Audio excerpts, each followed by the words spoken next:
Olá! Ainda no caminho do iluminismo, em história, hoje nós vamos continuar este caminho falando sobre um novo assunto que o influenciou tremendamente.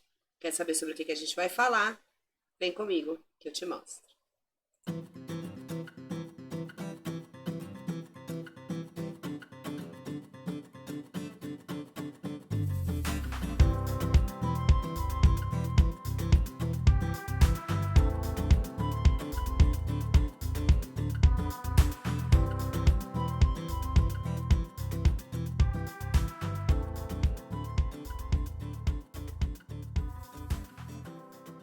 Muito bem, e para falarmos desse assunto, eu trouxe um texto aqui do Marco César Pellegrini, que engloba mais ou menos essas mudanças que aconteceram da Idade Média para o Renascimento e que se aprofundaram e realmente foram efetivas no Iluminismo. Acompanha comigo e a gente vai parando para dar explicações sobre. A renovação da mentalidade europeia no século XVII ocorreu sob a influência das ideias renascentistas, o humanismo, o racionalismo, a curiosidade e a liberdade. Vamos começar por aqui. Para quem não lembra do Renascimento, eu sempre lembro de Tartarugas Ninjas, tá? Então a gente teve lá Donatello, Michelangelo, Rafael e o Leonardo da Vinci. Ali dá para vocês lembrarem. Lógico que a gente teve muito mais coisa, imprensa e tudo mais, mas para vocês lembrarem, tá? O que a gente teve de muito importante no Renascimento? A mudança do pensamento, não perdeu-se a fé, mas o pensamento centrado na crença, sentado no tel, em Deus, para o pensamento sentado no antropo, homem, o humanismo, a razão, tá? Isso também é muito explorado no iluminismo, luzes, trevas, né? Como nós falamos no vídeo de introdução ao iluminismo. Quem não viu, vou deixar o card aqui para vocês entenderem do que a gente está falando neste momento. Vamos prosseguir. Os estudiosos renascentistas dos séculos XIV a XVI, né, ao XVI, haviam aprimorado 3 faculdades mentais que se tornaram as bases do método científico moderno: o raciocínio lógico-matemático, a observação e a experimentação.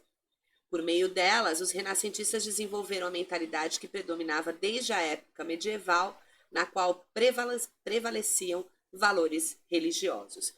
Vejam, tem 2 pontos aqui importantes nesse texto. Um que nós estudamos no card que eu já deixei, do iluminismo, da importância da revolução científica. Então agora a gente tem um raciocínio lógico, né, que nos leva... Meu Deus, toda vez que eu boto a água na geladeira, ela congela, então quando está a graus baixos, a água congela. Isso é uma hipótese lógica, eu não testei ainda. Da hipótese lógica leva a gente ao teste, à experimentação. Isso vai ser muito importante no iluminismo, com a criação da enciclopédia, onde esses testes vão ficar num local para as pessoas poderem seguir e continuar fazendo os seus experimentos a partir de uma tese já concluída, tá?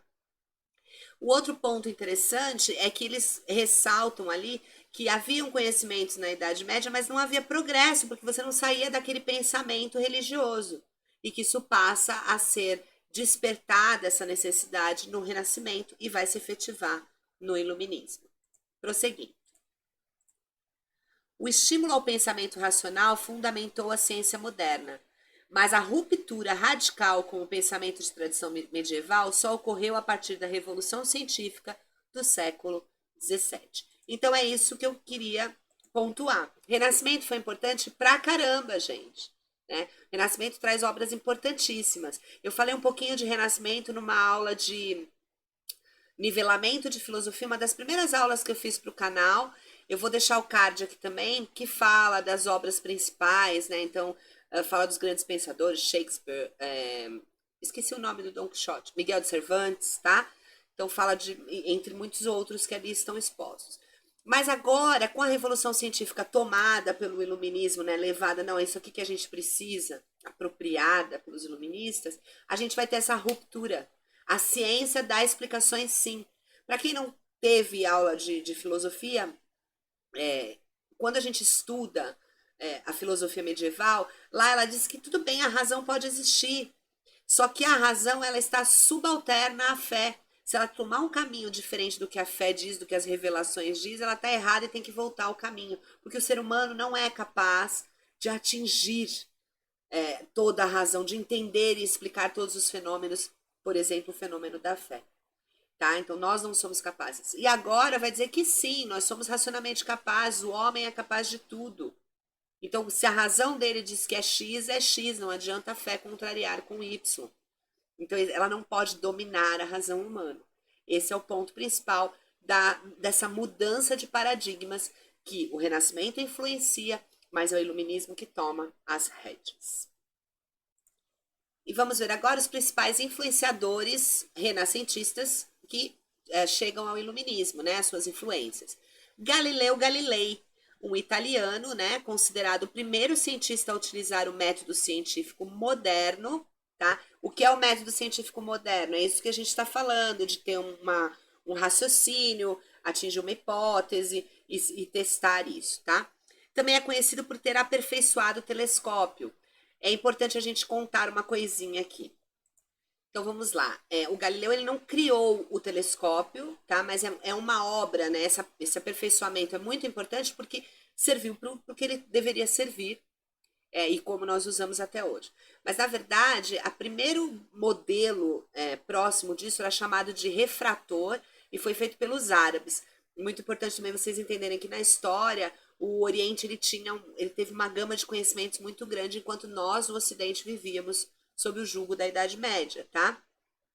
E depois um alemão chamado Lippershey, Hans Lippershey, ele vai patentear pela primeira vez essa invenção desse refrator. Mas quem vai aperfeiçoar o telescópio, o que a gente usa hoje, é Galileu Galilei, tá bom? Então, se vocês verem em algum lugar que ele o inventou, vocês já sabem, gente, deixa eu contar direitinho aqui.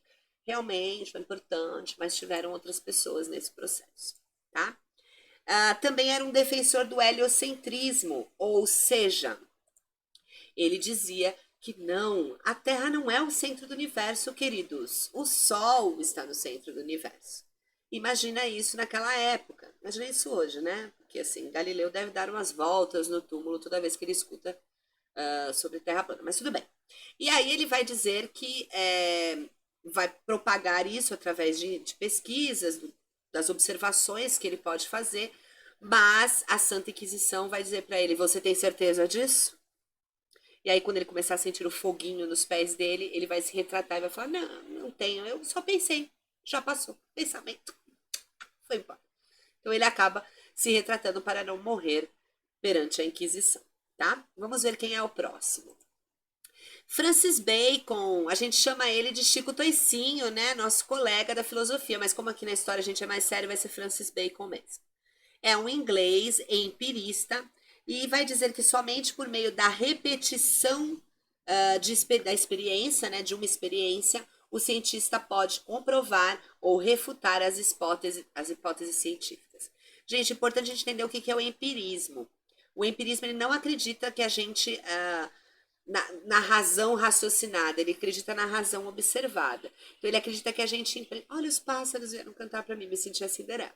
Ele acredita que nós precisamos testar e testar e testar e o que a gente observa, o que a gente sente, escuta, cheira, degusta, 5 sentidos, é o que comprova se aquilo dá ou não certo. Isso é muito uma característica dos empiristas, tá? O próximo é René Descartes, que é o contrário, é um racionalista. Eu não passei, tô falando e não passei. Ele vai partir do irrefutável para uma verdade única, recriada pela dúvida e pela reflexão. Isso é o método cartesiano, tá? É um racionalismo lógico e matemático, porque ele era um matemático, de observação e experimentação. É o famoso dono da frase penso, logo existo, né? Cogito ergo sum. E vai dividir o ser humano em res cogitans e resistência, coisa pensante e coexistência, ou seja, mente e corpo. O que é importante a gente falar de Descartes? Descartes é um cara que vai duvidar de tudo que existe ao redor dele, ele acha, pelo contrário do que a gente falou de Bacon, que as experiências podem ser enganosas, tudo que está ao nosso redor pode nos enganar.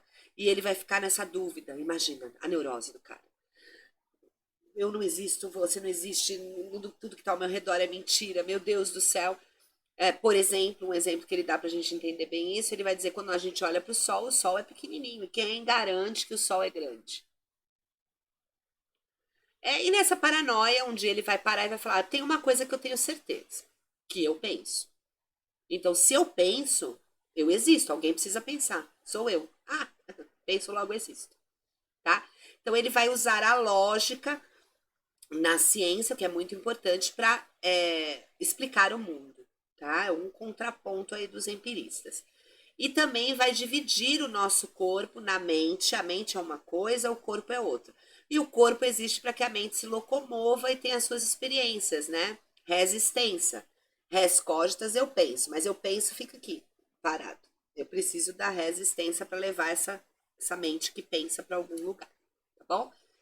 Coisas importantes também que vão ser absorvidas pelo iluminismo. E por último, mas não menos importante, Titio Newton, Titio da maçã. O inglês, as relações são determinadas por leis naturais. Existem leis na natureza que determinam as relações. Mecânica newtoniana, que se fundamentava nas leis universais que unificavam a física dos corpos terrestres com a física dos corpos celestes. Através desses raciocínios, ele ele vai orientar as teses da gravidade, inércia, ação e reação, e as leis de Newton são utilizadas até hoje, por exemplo, nos foguetes, tá? Uma coisa, vou voltar aqui numa frase do Newton, deixa eu pôr para vocês também, para a gente pegar isso, para vocês verem como foi importante. As relações são determinadas por leis naturais. Baseado nisso é que a gente vai ter o liberalismo social e econômico dizendo que há leis naturais que regulamentam, não é preciso uma intervenção. Vejam, na ciência a gente vai ter explicações para outros campos, porque são campos científicos, né? A economia é um campo exato, vamos dizer assim, né? Depende das fluências sociais e humanas, mas há algumas leis exatas, tá? E a sociologia, a sociedade também vai ser regulamentada bem depois, tá? Por conter, alguns conter, mas também como uma ciência. A necessidade de examinar a sociedade de uma forma científica, tá? Então já nasce aqui esse germe, né? É isso.